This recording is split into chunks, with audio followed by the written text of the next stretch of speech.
two-dimensional, like if you spend a weekend to make a two-dimensional, very basic game, say at the game jam at the end of this week, if you can't make or at the end of this conference, if you can't make your core mechanic during the game jam, it's probably not going to fly. Now, you can spend a year polishing your game mechanic, fine. But if you have a playable game mechanic, that works a million times better for like going to GDC and pitching your game. Letting them actually play the game works so much better than the design doc, and you'll have way more luck. So, yeah. So, Flash A, console boo, go make money, you're awesome. Okay, we have 15 minutes for discussions now. Okay, so and then we have to stop at 1:45. So, questions on the state of the industry. Flash is a big talk today. So, Alex? I was just wondering, how easy would you say would it be for someone with little to no programming experience to learn AS3? Well, I have a background in programming. I've been programming ever since I can remember. So I always knew programming, but I didn't go to college for programming. I didn't know what object-oriented even meant.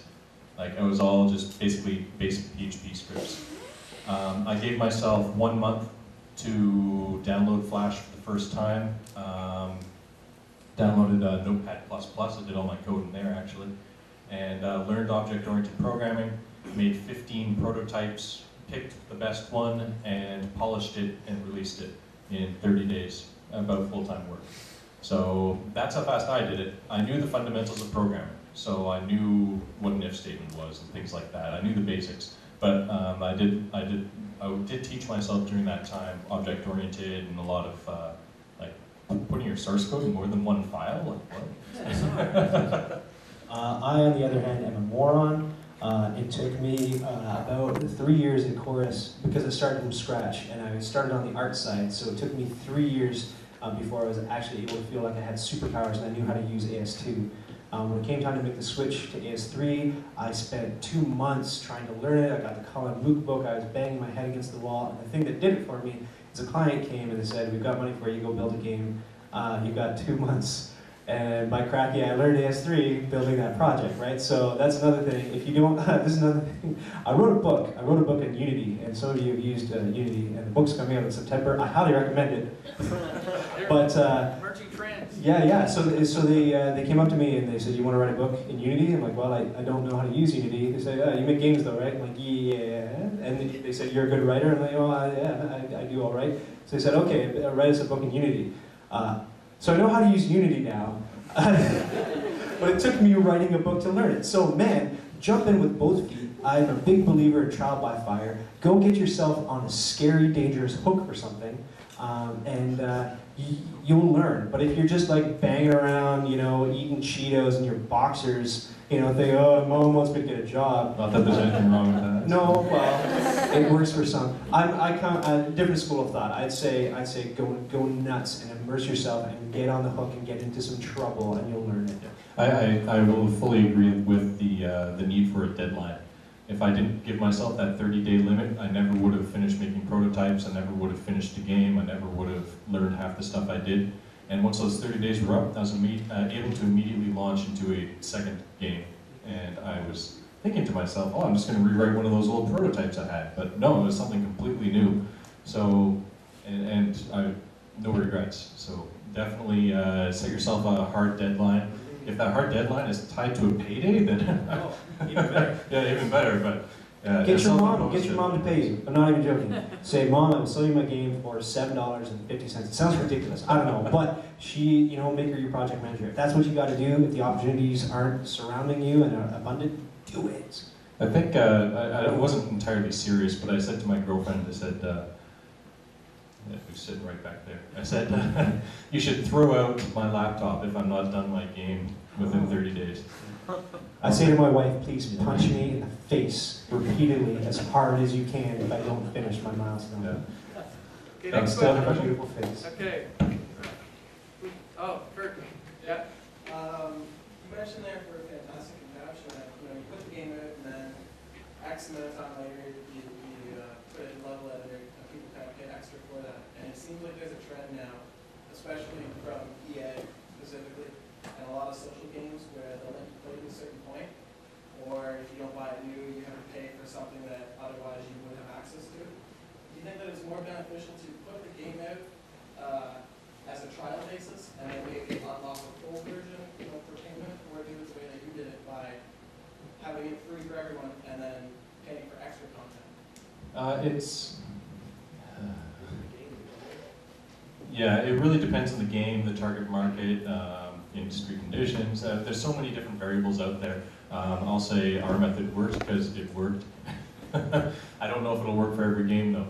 But what it was is, I mean, Fantastic Contraption was a very simple game, very simple core mechanic. It wasn't difficult, complex. It didn't have guns in it, and there's no guts. So, I mean, when you look at like the Counter-Strike crowd, they hate paying for content.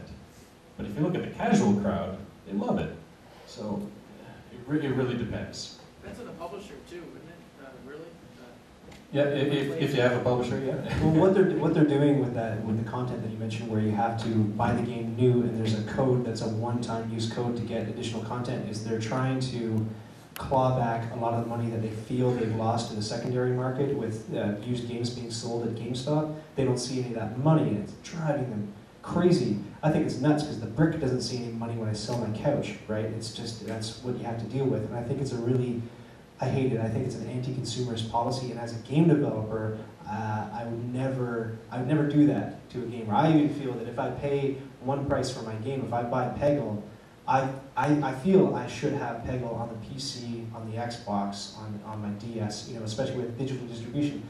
Really, unless there was significant time and money involved in the port, it's not costing them a thing, and I shouldn't have to pay, exactly the same price for the privilege of playing it on a different platform. You don't make money my way. Yeah, I'll agree. Like, the best way to make money is to treat your customers with respect, and they will respect you back with dollar bills. But another tip though is to go where the money is. So if the Counter-Strike crowd isn't willing to pay this microtransaction fee, find an audience that has a credit card and is willing to pay. That's part of the problem with Congregate, is that you've got a lot of young males playing the games. They don't always have credit cards. People on Facebook, they're flush with cash because they're moms and they've got nothing to do. So sell to those people if you want to make money. Go where the cash is. Or yeah, that's another thing. Like, your market makes such a big difference because in North America, people under whatever age don't have credit cards. But and there's no other way to really pay for anything. But in the Asian markets, when you're 9 or 6 or something, you get your first cell phone, and pay by cell phone is a huge thing over there. And the minimum charge for pay by cell phone is $10. You can't possibly charge less than that. So all those microtransaction games and all those little, like the Korean market and everything, they're huge because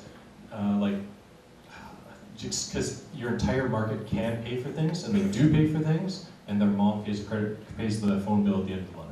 And if you want to talk evil, sorry, I'll slip this one in. Oh my gosh, Koreans are crazy. They'll do crazy stuff. So they've got this site called Tencent QQ that's been around for a long time, and before you guys even heard about microtransactions, they were rolling in the dough. What they do is you will pay your money for a real-world object that you don't even use. You pay for it as a gift, kind of like Facebook gifting. This predates Facebook by a good 5-6 years.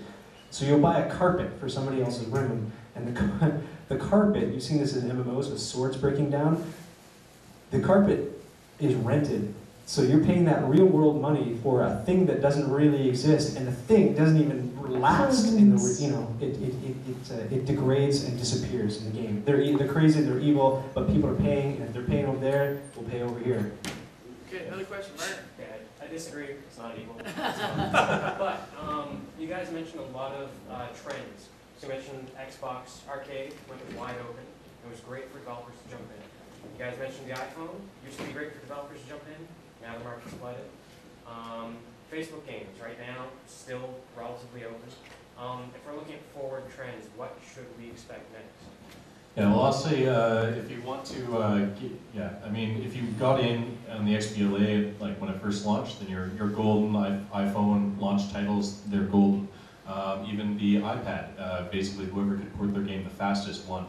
And I know a few friends that were at each other's throats because one guy launched his game before the other guy could finish a bug fix or something.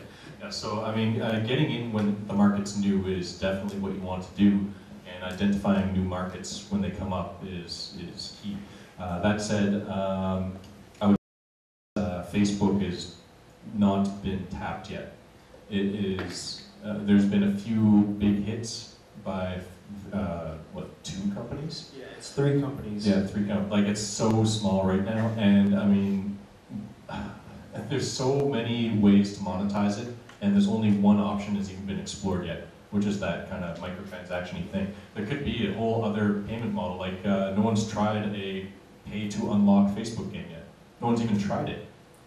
So, I mean, if it hasn't even been tried yet, it's a huge market, it's wide open, it's just starting. There's even a market for Twitter-based games. So, I mean, definitely look forward, don't look back, don't try to repeat other people's success, manufacture your own. Yeah, if you're seeing articles in your newspaper about, oh, gaming's really hot on this device, that the dude who wrote that is 50.